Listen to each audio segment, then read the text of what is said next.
గల్లంతైన మత్స్యకార కుటుంబాలకు మంత్రి అచ్చెన్నాయుడు భరోసా. వెన్నంటే నిలిచి ధైర్యాన్నిచ్చిన ఐతాబత్తుల ఆనందరావు.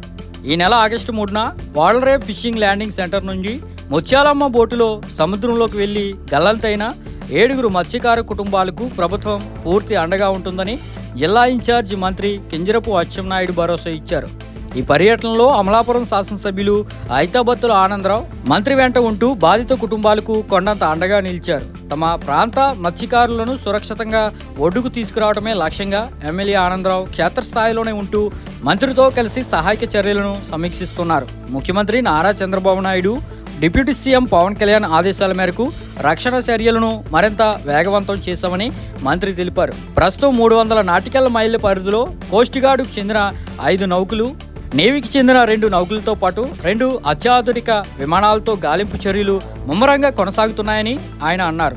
అలాగే ఒడిశా, పశ్చిమ బెంగాల్, అస్సాం తీర ప్రాంత రక్షణ విభాగాలతో నిరంతరం సమన్వయం చేసుకుంటున్నారు.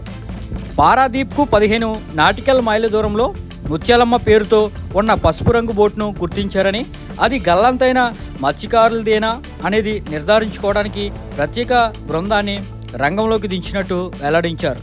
బోటులో 1000 లీటర్ల డీజిల్, దాదాపుగా 20 రోజులకు సరిపడా ఆహార నిల్వలు ఉండటంతో పాటు ప్రస్తుతం సముద్ర వాతావరణం కూడా అనుకూలంగా ఉందని, మత్స్యకారులందరూ క్షేమంగా తిరిగి వస్తారని అధికారులు ఆశాభావం వ్యక్తం చేస్తున్నారు. బాధితుల కుటుంబ సభ్యులకు ఎప్పటికప్పుడు తాజా పరిస్థితులను తెలియజేస్తూ అధికారుల బృందం ధైర్యం చెబుతుంది. మత్స్యకారులు సురక్షితంగా ఇళ్లకు చేరే వరకు గాలింపు చర్యలు ఆపేదే లేదని ఎమ్మెల్యే ఆనందరావు స్పష్టం చేశారు. ఈ కార్యక్రమంలో అమలాపురం ఎమ్మెల్యే ఆనందరావుతో పాటు ఎంపీ హరీష్ బాలయోగి, ఎమ్మెల్యే మరియు విప్ దాట్ల బుచ్చిబాబు, నర్సాపురం ఎమ్మెల్యే బొమ్మిడి నాయకర్, టీడీపీ జిల్లా అధ్యక్షులు గుత్తుల సాయి, జిల్లా కలెక్టర్ మహేష్ కుమార్, జిల్లా ఎస్పీ రాహుల్ మీనా, ఆముడా చైర్మన్ అల్లాడి స్వామినాయుడు, క్షత్రియ కార్పొరేషన్ డైరెక్టర్ దెంతుకూరి సత్యరాజు తదితరులు పాల్గొన్నారు. మరిన్ని వార్తా విశేషాల కోసం చూస్తూనే ఉండండి 7 ఇండియా టీవీ.